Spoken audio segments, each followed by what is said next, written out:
When I inherited my grandmother's cottage in the countryside, I wasn't expecting much more than dust and dead plants. I hadn't seen her in years. She was always considered strange, even among our strange family. But I needed a place to regroup, and the cottage was far enough from the world to give me space. The first thing I noticed was the scent, not of old wood or mildew, but flowers. Rich, overwhelming, like walking into a greenhouse that had been sealed too long. The windows were all closed, yet petals littered the floor. I opened the windows, but the smell didn't leave. Instead, it seemed to deepen, sweeten, until it clung to my clothes and hair. I searched the rooms and found flower arrangements everywhere, fresh ones. Vases full of lilies, daffodils, crocuses, all cut recently, but there were no gardens outside. I checked. The land was wild. No rows of tulips or roses, just overgrown grass, thorny bushes, and a gnarled old tree in the center of the backyard. And yet, the flowers inside were undeniably fresh. The neighbors didn't talk much, but one woman, Mrs. Hallow, gave me a warning I didn't understand at the time. If they start to sing, don't answer them. And for God's sake, don't follow the scent after midnight. I thought she was senile. But that first night, I smelled something strange. A richer scent than before. It lured me from my bed to the front door. I resisted opening it, but the urge was nearly unbearable. I managed to fall asleep with a pillow over my face. In the morning, I found muddy footprints leading from the front door to my bed. Flower petals were scattered across my pillow. That day, I found my grandmother's journal. Most of it was rambling, but certain entries were clear. The soil remembers. She comes when the thaw begins. Spring is not a season. It's a hunger. I began hearing humming from under the floorboards. Soft, childish, like a lullaby. I tried to ignore it, but it grew louder each night, until I felt it in my bones. Then the flowers began growing from the walls. At first, just tiny shoots. Then blossoms, full and bright, pushing through the plaster. I cut them down, but they regrew overnight. And when I touched one without gloves, I felt something like a heartbeat pulsing within. Outside, the tree in the yard began to bloom. But not with ordinary flowers. Its branches grew white faces. Dozens. Some smiling. Some screaming. I tried to leave. I packed a bag, walked to the car, but the road had vanished, replaced by a corridor of tall stalks and blossoms as high as my shoulders. I ran through them, panicked, until I ended up back at the cottage. That night, I heard my grandmother's voice through the vents, whispering a song I didn't know. It lulled me into a trance. When I woke, my fingernails were filled with soil, and I'd carved a flower into the wood of my bedroom door. I stopped sleeping, but that didn't help. The voices came anyway. They whispered promises of rebirth, beauty, eternal spring. They said the world had rotted, and only I could help it bloom again. Then came the knocking, gentle like a polite guest. But it never stopped. Every night at the same time. 3 knocks. Then a pause. Then 3 more. On the 7th night, I answered. There was no one there, just a trail of blossoms leading toward the woods. I followed. I don't know why. Something in me needed to see. In the clearing behind the house, I found a stone altar covered in moss. Flowers writhed upon it, opening and closing like mouths. And there, standing beneath the moonlight, was a woman made entirely of petals and thorns. She opened her arms to me. "You've kept the bloom alive," she said in a voice like 1,000 winds. "Now plant yourself in the soil of memory." I tried to run, but the roots grabbed me. My legs sank into the ground. My scream turned into birdsong. Now I watch the world from my window, but I am not inside. I am part of the garden. I grow each morning, bloom by dusk, wilt by dawn. And I wait for the next soul to answer the knock. Spring is not life. It is something pretending to be.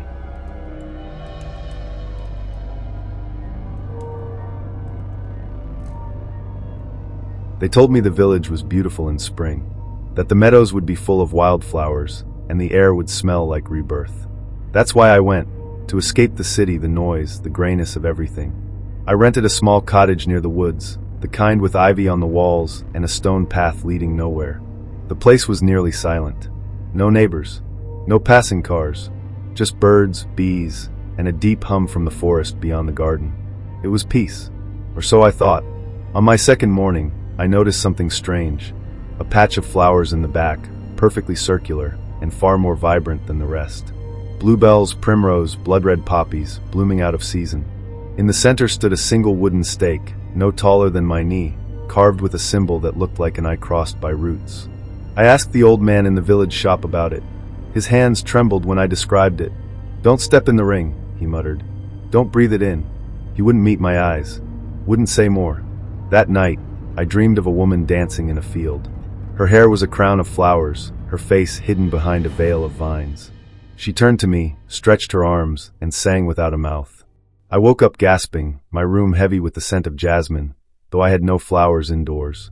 I avoided the circle for a while, but it kept growing inch by inch, each day slow but relentless.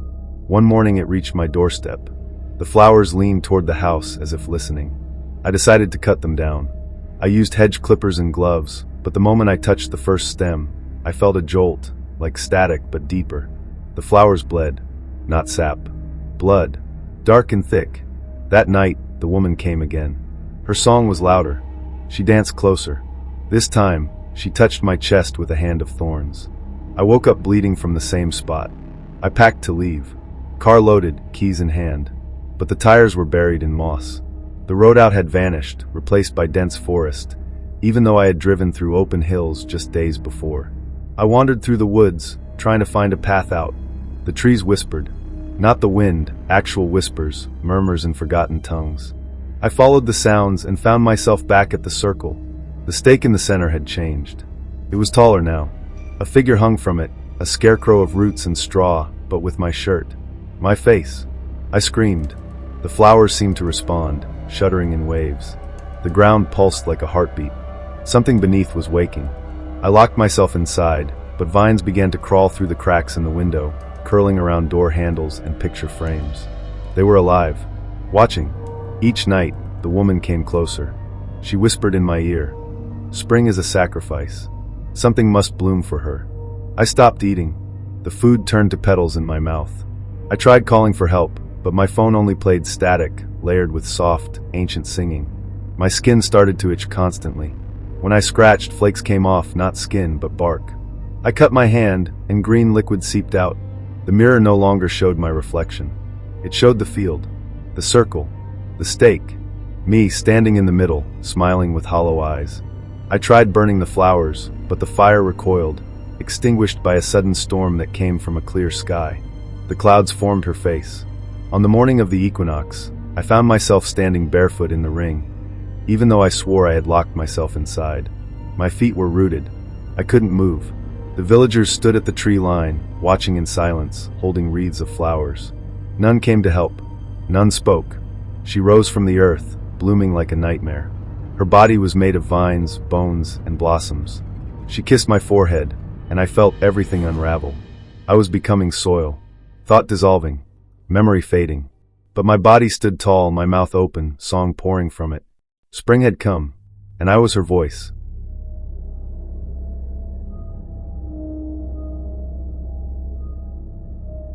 The first signs of spring had just begun to show when I moved into the old farmhouse. The air was warming, the snow had melted, and the trees were beginning to bloom. It was supposed to be a fresh start, new job, new town, new life. But the moment I stepped onto that creaky porch, something felt off. The previous owners had vanished, according to the realtor. "People come and go in these parts," she said with a shrug. The house was cheap, suspiciously so, but I didn't care. It was mine. On my second day, I found a strange bundle of twigs arranged in a spiral by the back fence.